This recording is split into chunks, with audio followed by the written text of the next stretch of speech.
This is a Dynamite Network podcast.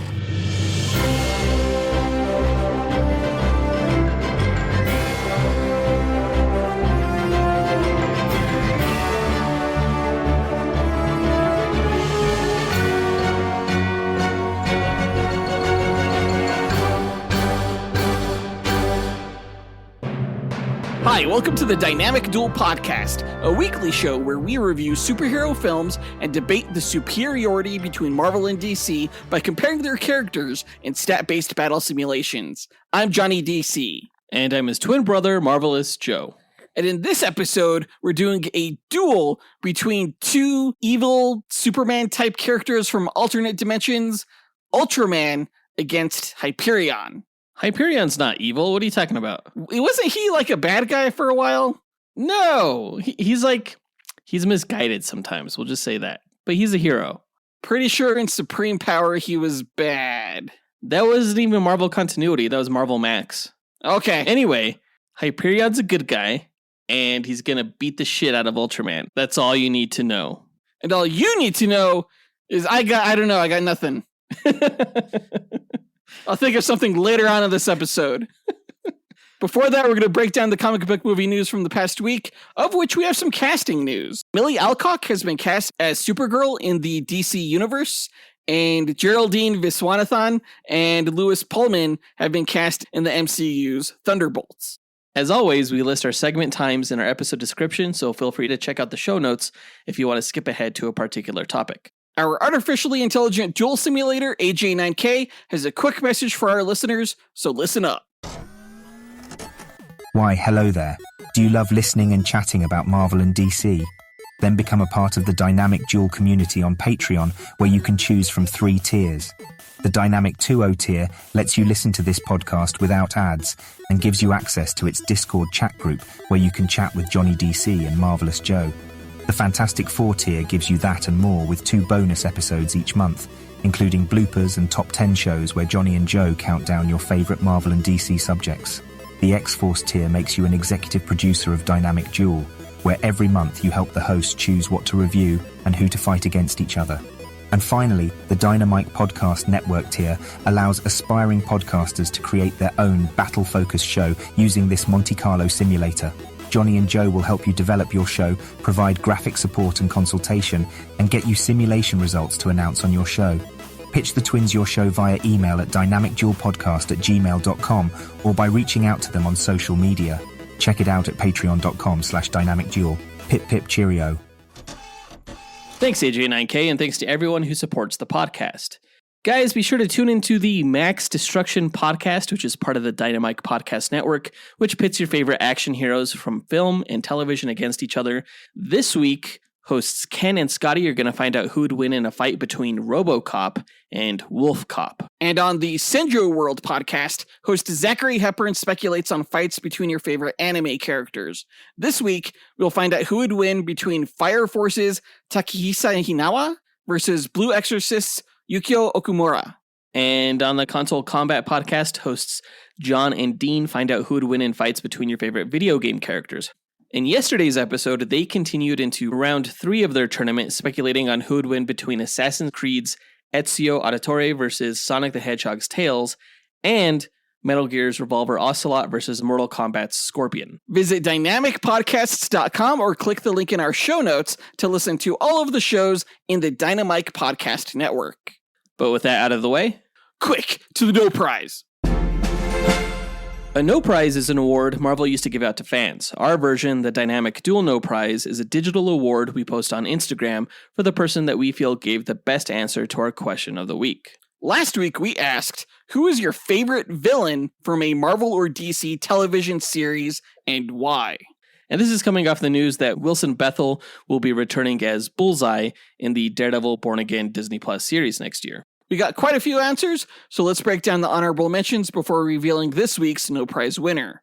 Our first honorable mention goes to Miggy Matanguihan, who said, Hey, what's up, guys? This is Miggy. My favorite DC TV villain is Eobard Thawne from The Flash Season 1. I think his motivation was pretty unique because he just wanted to get home, so you can like sympathize with that while still disliking his methods. Also, his relationship with the the protagonist was also very unique because it started out of like pure resentment, but it kind of evolved into a love-hate mentorship. Thanks, guys. Yeah, Eobard Thawne was the Reverse Flash antagonist in the Flash CW series. Now, the character was played by multiple actors over the course of the series, namely Tom Cavanaugh and Matt Letcher. But every time he was on screen, he was a force to be reckoned with. He was just pure evil in how much he wanted to bring down the series protagonist, Barry Allen. Yeah, I never watched the Flash show, but it seemed like Reverse Flash was the best out of all the villains that were on all the seasons.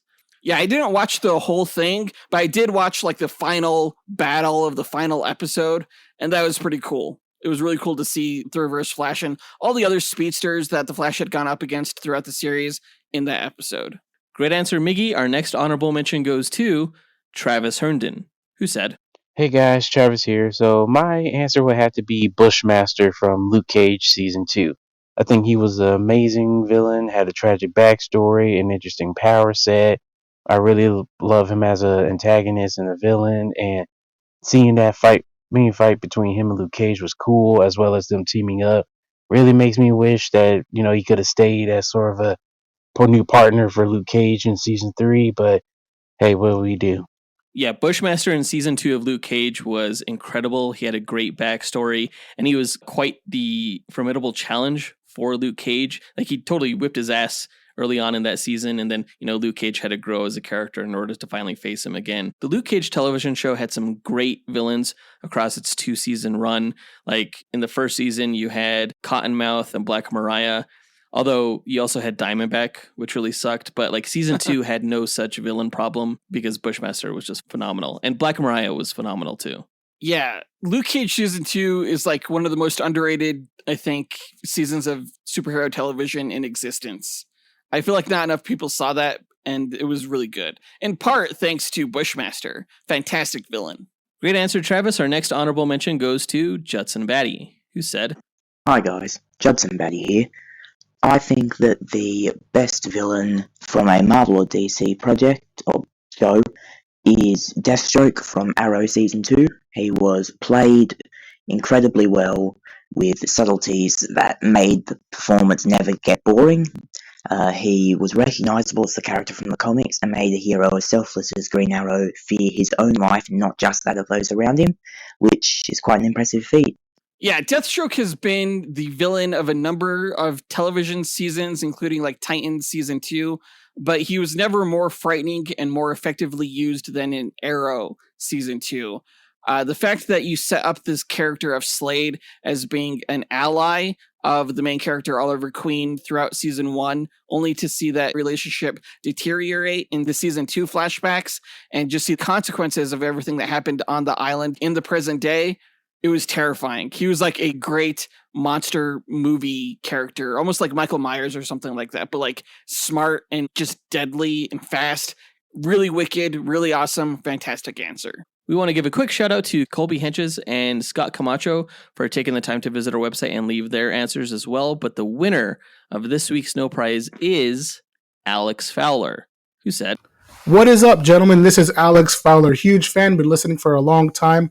My favorite depiction of a villain in a Marvel or DC series, I'm a DC fan, but I've got to say, Vincent D'Onofrio's depiction of Kingpin in Daredevil is just great. He's complex. You understand why he is the way he is. He's depicted intensely. He's just great, guys. You know what? You guys are doing a great job. Keep up the great work. Huge fan. Take care. Bye-bye. Yeah, I mean, this is the answer, right? Vincent D'Onofrio's Kingpin so epitomizes the character, and I think even enhances what everybody's perception of him was from the comics, because, Kingpin was always the fat, bald guy who, for some reason, could go toe-to-toe with Spider-Man. I think watching Vincent D'Onofrio's intensity as he plays the character, not only in Daredevil seasons 1 through 3, but also I think in the recent Echo television series, the character is so believable, so threatening. Vincent D'Onofrio is phenomenal. Yeah, I'm a DC fan just like Alex, and even I admit that Vincent D'Onofrio was like born to play Kingpin. It's a sight to behold. And there's not much more to say about it than that. Great answer, Alex. You win this week's No Prize. If you, the listener, want a shot at winning your own No Prize, stay tuned to later on this episode when we'll be asking another question of the week. And now that that's done, on to the news.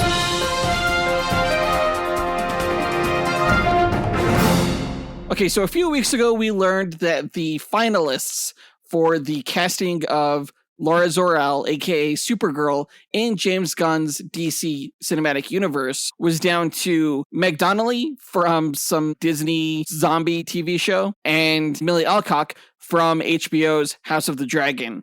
And it's been revealed that Millie has won the role of Supergirl, beating out Meg Donnelly. Not gonna lie, I was actually rooting for Meg Donnelly for the role, and this is probably because my daughters have watched that zombie Disney television series, so I was familiar with her. I haven't seen House of the Dragon yet, but now I know I definitely need to, because I've heard great things about Millie Alcock's performance in that, even though she's only in 2 episodes of the series. But yeah, she's our Supergirl. And all I want to know is how the heck did this 8-year-old get this part?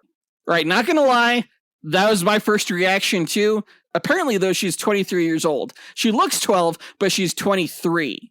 She's 5'5".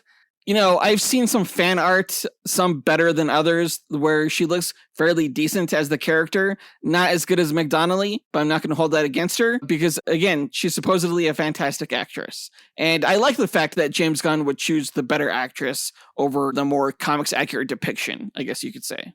She's like the female Will Poulter. She looks exactly like Will Poulter. You know who you look exactly like? You? That's fair. I shouldn't say anything else then. To be fair, I stole the Will Poulter line from Miggy on the Discord channel. That's what he said, and it cracked me up because it's true.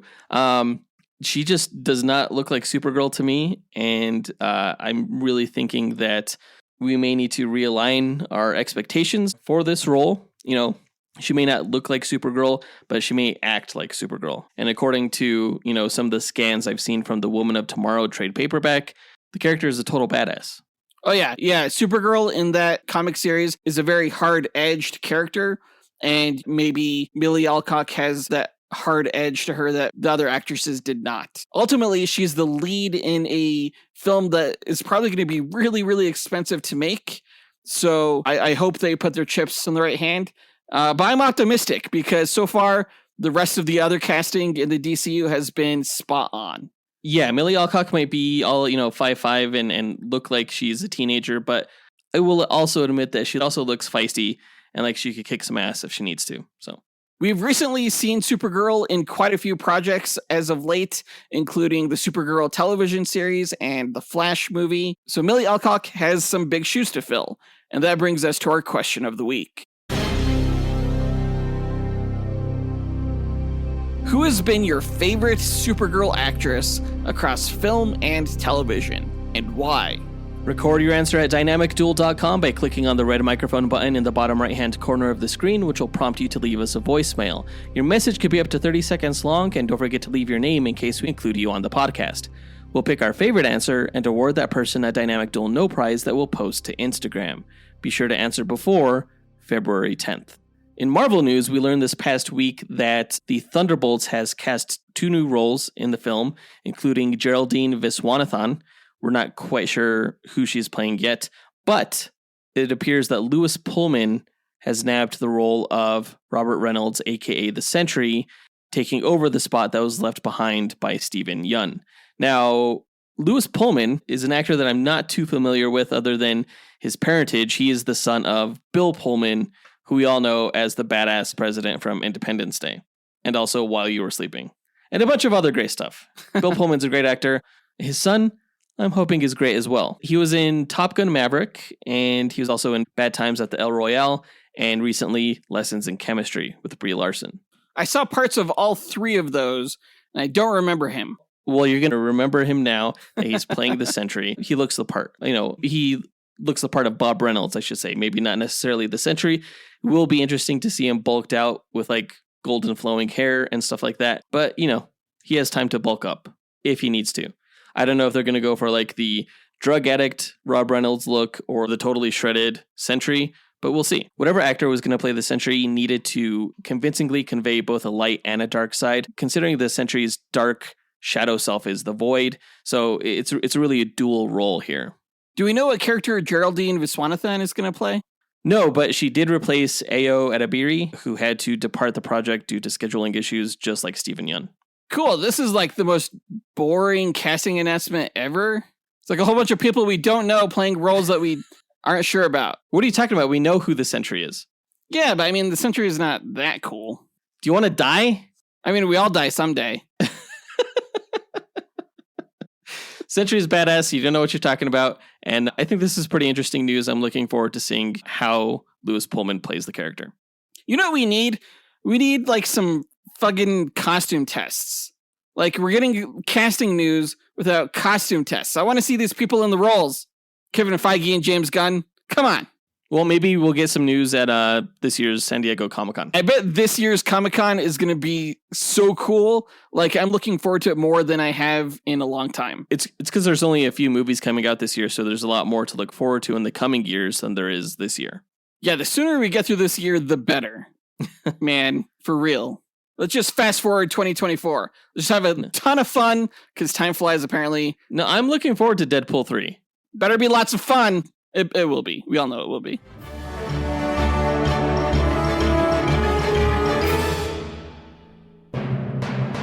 But I think that does it for all the news for this episode, so let's go ahead and move into our main event, where we find out who would win in a fight between the Crime Syndicate's Ultraman versus the Squadron Supreme's Hyperion.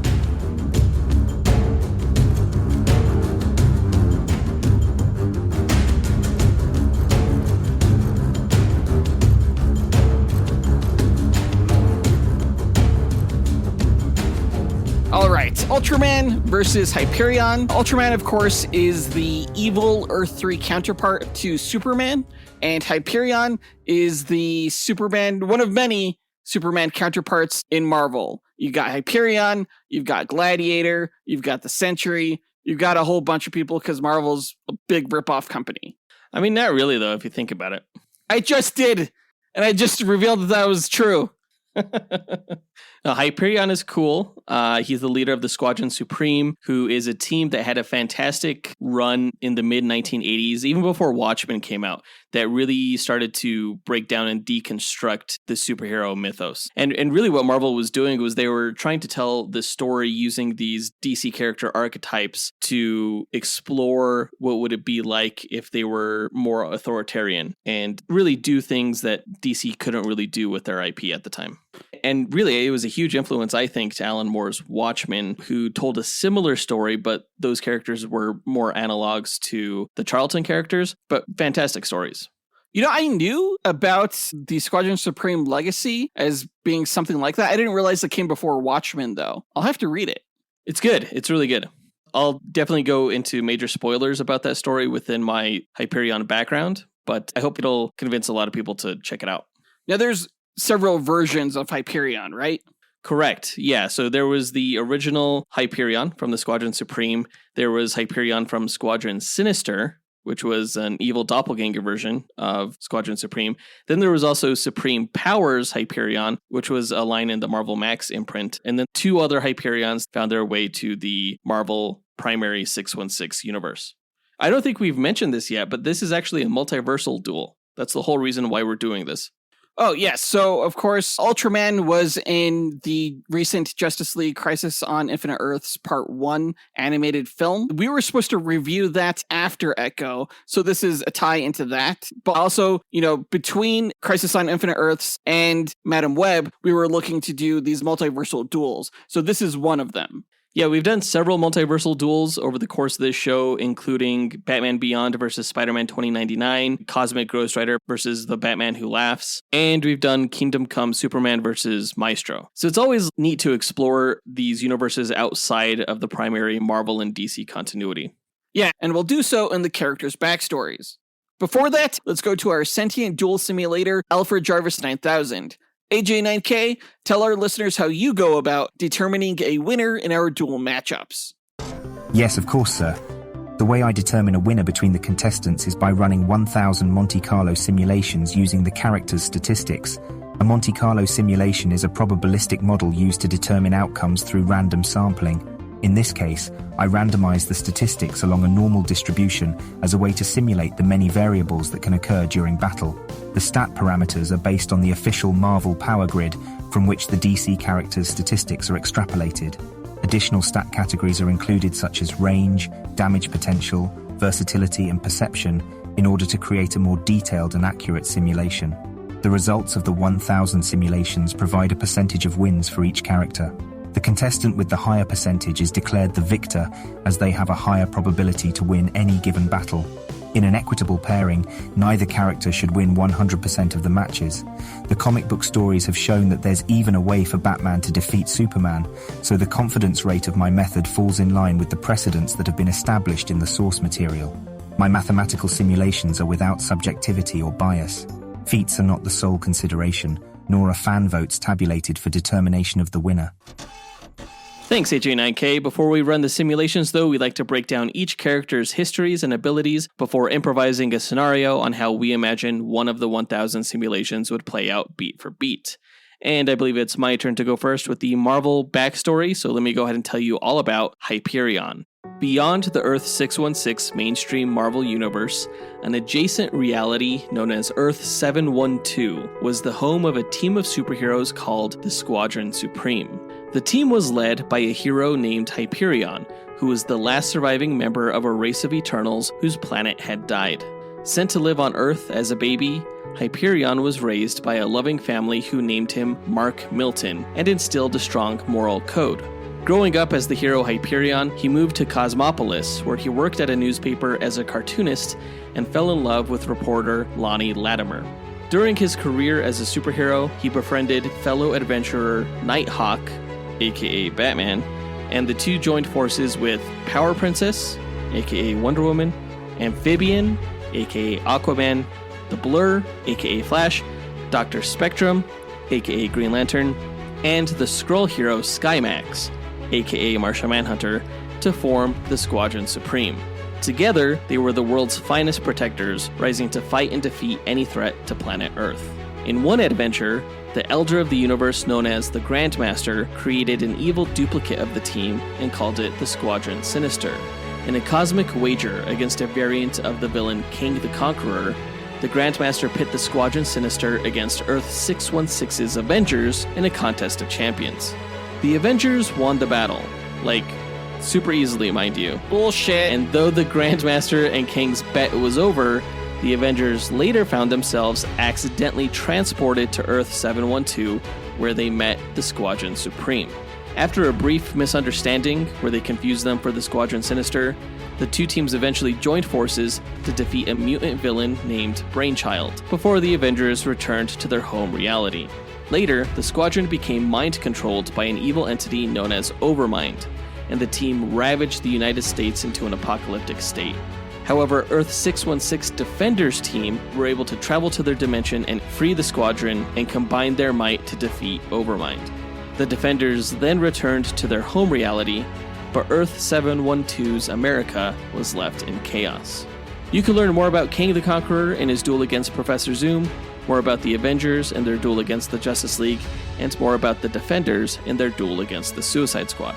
With the United States falling apart, Hyperion and his teammates decided that with their combined knowledge and power, they could restore the country and transform it into a utopia.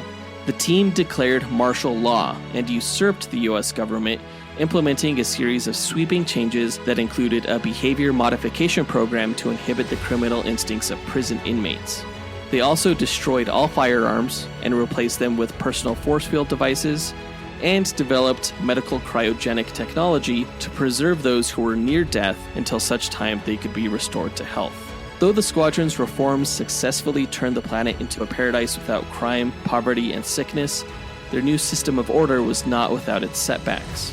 The hero known as the Golden Archer, aka Green Arrow, was removed from the team after it was discovered he was using the behavior modification process to brainwash his teammate Lady Lark, aka Black Canary, to fall in love with him.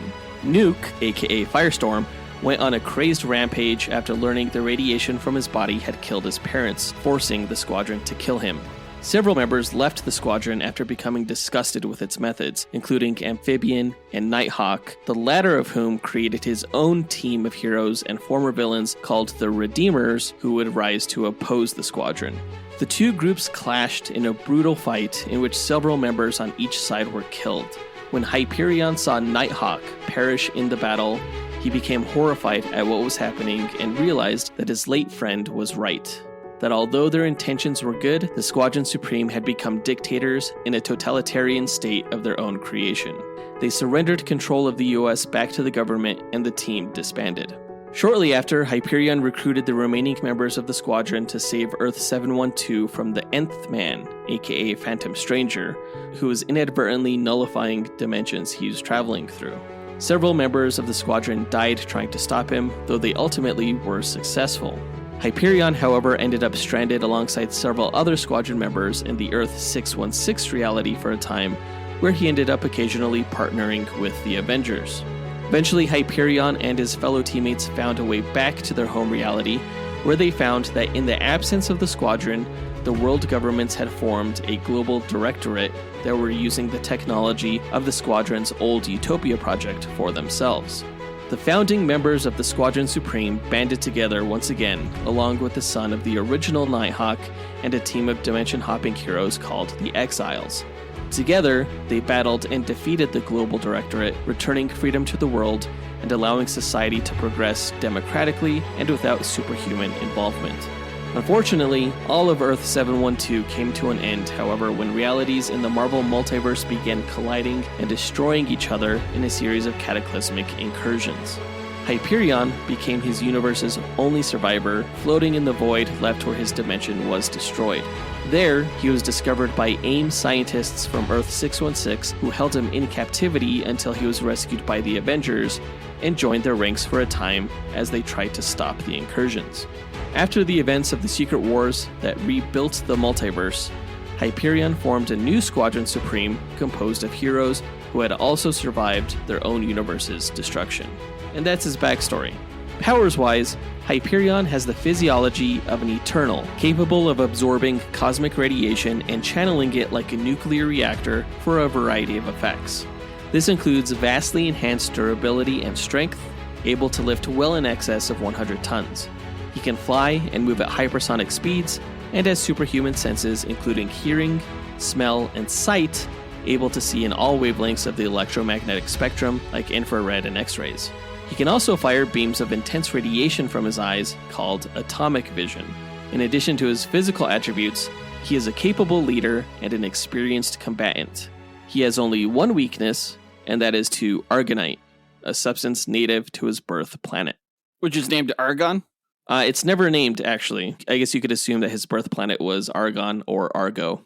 Freaking no shame. How are you with the fact that you're essentially using a DC character in this match? I don't know what you're talking about. I hope it feels good. How do you figure?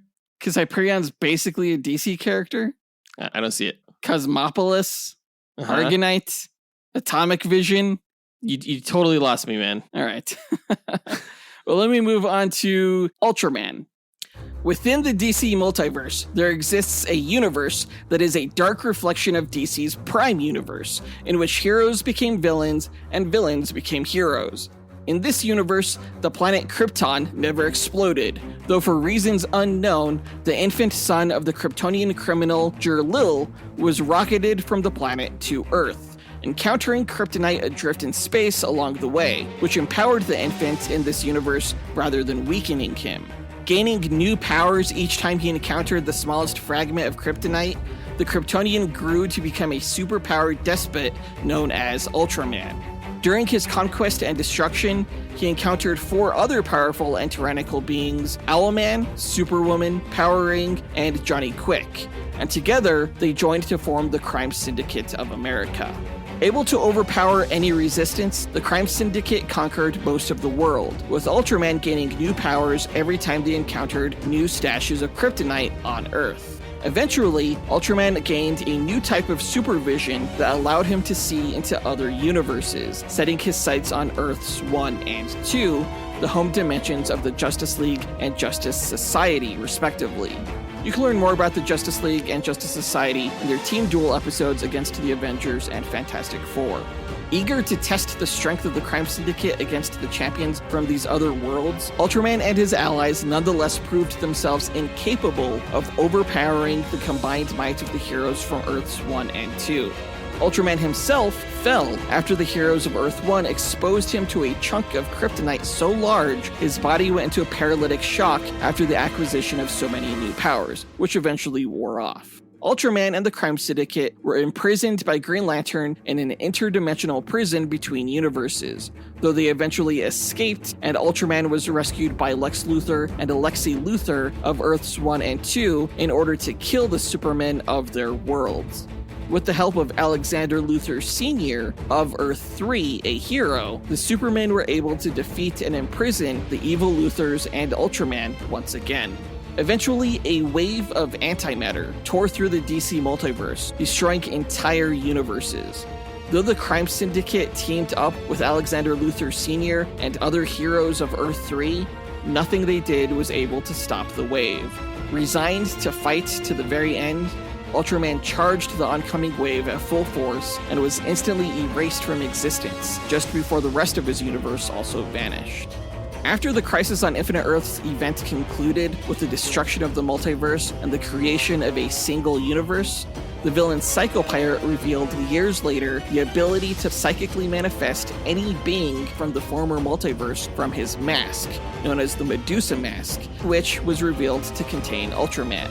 Years later, it was also revealed that Ultraman's mind was rescued prior to its destruction by the antimatter wave by the Legion of Superheroes villain, Saturn Queen, a powerful psychic from the future who attempted to use Ultraman to take over the bottled city of Kandor in the present, though her plan was thwarted by Supergirl. While the multiverse had collapsed during the Crisis on Infinite Earths, there did still exist an antimatter counterpart to the positive matter universe, home to another antimatter version of the Crime Syndicate and a new version of Ultraman. This antimatter version was formerly a human astronaut named Lieutenant Clark Kent, whose spaceship exploded in hyperspace and his body was rebuilt by aliens using anti-kryptonite radiation in an effort to build the ultimate weapon. Clark gained control of his new powers that he had developed before the aliens could control him, however, and Clark returned to Earth, his mind now warped, and used his powers to take over the planet. Antimatter Ultraman was revealed to be married to Superwoman, the antimatter Lois Lane, though she was having an affair with antimatter Owlman. Ultraman's powers were contingent upon exposure to anti-kryptonite. Though antimatter Lex Luthor attempted to save his Earth from the Crime Syndicate's rule with help from the Positive Matter Universe's Justice League, his plan ultimately failed as the antimatter Earth recognized the Crime Syndicate as their legitimate leaders. Eventually, the Crime Syndicate grew bored with Earth's collective Stockholm Syndrome and decided to attack the antimatter planet of Cord, home to the Weaponeers that created the very first Yellow Power Ring. Their battle ended up creating a positive matter wave that spread throughout the antimatter universe, altering its reality. In an attempt to better understand what was going on, Ultraman and his allies visited the positive matter universe disguised as their counterparts and eventually decided to stay, though they were fought back to their dimension by the Justice League, only to learn that now everyone on their Earth hated them. When 52 new universes were created during the Infinite Crisis, Earth 3 was reimagined. This time, Krypton was destroyed by the Anti-Monitor, and the young Kal-Il's father sent him from the dying planet into space to grow in power and eventually get revenge. After landing on Earth, the infant Kal forced two alcoholic drug addicts named Jonathan and Martha Kent to adopt him, only to later murder them when he turned 7 years old. He eventually became Ultraman and formed the Crime Syndicate, once again taking over the world, only for it to be destroyed by the Anti-Monitor, just like Krypton. It was at this time that Darkseid on the Prime Earth gained the anti-life equation, initiating the final crisis, and allowing the Crime Syndicate to escape Earth 3, though they became trapped in an interdimensional limbo, save for their versions of Alfred and the Atom, who managed to escape to the new Prime continuity established after the Flash reset DC's timeline. After the Earth 3 Alfred and Adam orchestrated a clash between the Justice League JLA and Justice League Dark teams, a portal was opened that unleashed Ultraman and his allies in the Prime Universe while also trapping many of its heroes. The crime syndicate was eventually stopped by Earth's villains, primarily by Lex Luthor, with Ultraman as the syndicate's only survivor. Imprisoned by the Justice League upon their return, he was eventually set free during a war between Darkseid and the Anti-Monitor to help stop them.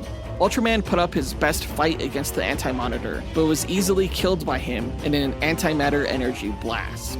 The Earth 3 universe eventually healed itself, and Ultraman and the Crime Syndicate were reborn and eventually encountered by Superman's son, Jonathan Kent, whom Ultraman imprisoned and eventually confessed to that he had no real friends. Ultraman and the Crime Syndicate joined Perpetua, the creator of the multiverse, when she and Batman from across the dark multiverse attempted to destroy it. Owlman, feeling betrayed that he was not one of the Dark Multiverse Batmen and seeking revenge against Perpetua, shot and killed Ultraman and Superwoman with a gun from Cord. The ordeal destroyed and recreated Earth 3, whose new version of Ultraman obtained a device that allowed him to traverse the multiverse and kill any Superman that he came across. Though Val Zod, the Black Superman of Earth 2, and Jonathan Kent tried to stop him, Ultraman banished Val-Zod to the Phantom Zone, and though Jonathan nearly defeated Ultraman, Ultraman was killed by the Superman from the Injustice universe, Earth 49. And that's his backstory. Powers-wise, Ultraman's physiology allows him to gain vast power from the radiation out of his native planet, Krypton. Though he can store that radiation in his body, the presence of kryptonite strengthens him even further. He possesses vast strength and durability, ultra speed, and flight. He also has ultra senses, such as hearing and sight, and he can emit heat vision from his eyes. His one weakness is that his powers will diminish over time without access to kryptonite, and this accelerates when exposed to solar radiation. He's more powerful in the dark. DC has no shame. Like, how dare they rip off a hero themselves, as beloved and popular as Ultraman? The true Ultraman, which is the Japanese Ultraman. Actually, I think our Ultraman came before that one. Do you know that for sure? Yes, I do. The Japanese Ultraman came out in 1966. And the Silver Age version of Ultraman came out in 1964. So boom! Damn it! Everyone copies DC. Gosh!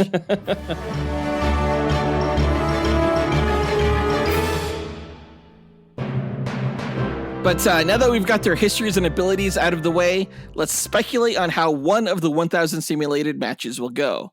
The winner is determined by simulations, not this speculation, but it's fun to imagine how this fight could play out. AJ9K, what are the rules of our speculation? Well, I should say there are no rules, other than the characters have no prior knowledge of the other going into the fight. All they are aware of starting out is that the other character is a threat that needs to be eliminated. For the speculation, the contestants will begin approximately 50 meters apart in a nondescript environment that will have no bearing on the match itself, as no environmental statistics are considered in my simulations. The contestants must earn victory on their own merit. All right, then let's get into it. Ultraman and Hyperion meet on the battlefield. Who goes first? All right, I'm going to say that since Ultraman is more evil and unhinged than Hyperion, he's going to go first. And he's going to start by crushing a kryptonite rock that he had and just snorting that thing off the back of his hand. So now that he's more powered up, he's going to ultra speed dash over to Hyperion and just like crush his neck in his bare hands. Where did he get this kryptonite rock from? He has a stash of kryptonite that he keeps around him. He knows he needs it. All right. All right, well, Hyperion sees Ultraman do this line of kryptonite crack, and Hyperion's against it. He's like, drugs are illegal and bad. So he's going to hold out his hand as Ultraman's flying at him, and he just catches Ultraman's fist in his palm and uses that momentum to slam Ultraman into the ground, just creating this massive crater that shakes whatever planet they're on to its core. Okay, I mean, that's fine. Ultraman, he's gonna ultra spin his body, just drilling deep into the ground before he explodes back out right beneath Hyperion, just pushing him into space while heat visioning his face off. Okay, well, as Hyperion's being carried into space, he's going to counter Ultraman's heat vision with his atomic vision. And like the two I-beams are like canceling each other out. And Hyperion is going to grab Ultraman by the head. And then he's just going to headbutt the shit out of him, sending Ultraman crashing back into the ground from space.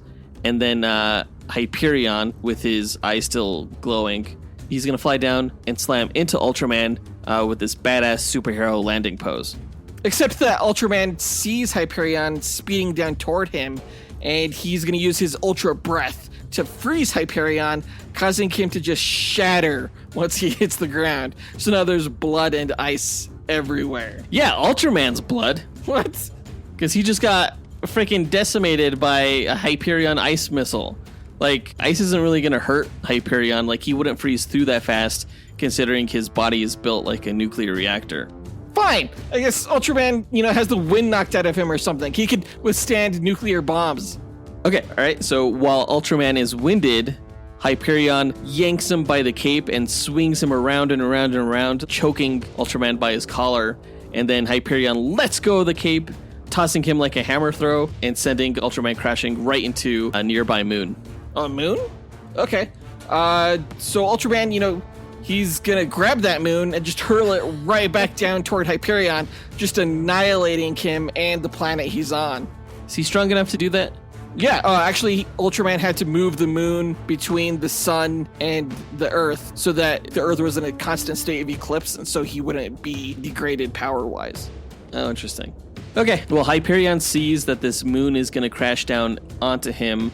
I don't think he would have any choice but to, meet it head-on by flying through it, kind of like a bullet through a bowling ball type situation, which is, it's going to hurt him. Like, a bullet is not going to go through a bowling ball unscathed. The same goes for Hyperion. It's going to hurt him. He's going to be drained pretty badly, but he is going to be angry, and he's going to be like, you throw another moon at me, and I'm going to lose it. So Ultraman throws another moon at Hyperion. What? For where? I don't know. But the thing is, this one randomly happened to be filled with kryptonite. Who knew? Oh my god. Basically, when it explodes upon hitting Hyperion, it's going to turn Ultraman into a god. And now he's this reality warping telekinetic, and he's going to mentally explode Hyperion's atoms across the universe just with a thought. Boom. Dude, that's environmental. You can't say the moon has kryptonite in it. Who's to say? I mean, I do. I just said that. You're the one who brought the moon into it. Well, most planets have a moon. That seems fairly easy to assume. But also, you said in Ultraman's bio that too much kryptonite exposure paralyzed him because he developed too many powers at once or something. Well, that's the Silver Age version. I don't care. I'm going to say instead of killing Hyperion, Ultraman's it's too much power. And he's going to go into a coma, at which point Hyperion is going to take this opportunity and he's just going to fly Hyperion into the nearest sun, which is just going to render Ultraman powerless and ultra dead. All right, that would definitely kill Ultraman. So yeah, we'll leave it there. Either Ultraman is killed by being thrown into a sun and just losing his power from the solar radiation, or he gets ultra powered up from a whole bunch of kryptonite around him and just erases Hyperion from existence. Yeah, sounds pretty good. Let's go ahead and enter the character stats, run the simulations, and come back with a winner. AG9K, hit it. Inputting data, running calculations, processing results, simulations complete. Okay, so these characters are both Superman analogs, ripoffs, whatever you may want to call them. They're basically Superman. So it's not surprising that their stats were basically equal to Superman's. Yeah, they had the same speed, evasiveness, durability, strength, damage level, fighting skill, range, versatility. They were pretty much a match. Which is pretty rare. We don't come across that too often. We try not to. Right. Because if we know the character stats are the same, we run into a situation where it's a guaranteed coin flip, 50-50 on who wins. But, it could still be anybody's fight. According to our Instagram poll takers, they believe that Ultraman is ultimately going to come out on top in this match. 62% of those who voted in Ultraman's favor. And I'm going to chalk that up to them thinking it was the Japanese Ultraman. There's a photo of Ultraman on the poll. I don't really know anything about the Japanese Ultraman, so I don't know what his powers are, but I'm still going to say he's more popular. Well, let's find out who the winner is. AJ9K, the results, please. Here you are, sir. All right, the winner between the Crime Syndicate's Ultraman and the Squadron Supreme's Hyperion is Hyperion. Really close, though. Almost a coin toss. Hyperion won 517 matches out of the 1,000 simulations, whereas Ultraman only won 483. So Hyperion's 51.7% over Ultraman's 48.3%. And I knew this was going to happen once I realized that I had to concede Ultraman's intelligent stat. He's definitely not as smart as Superman, so we figured he's not as smart as Hyperion.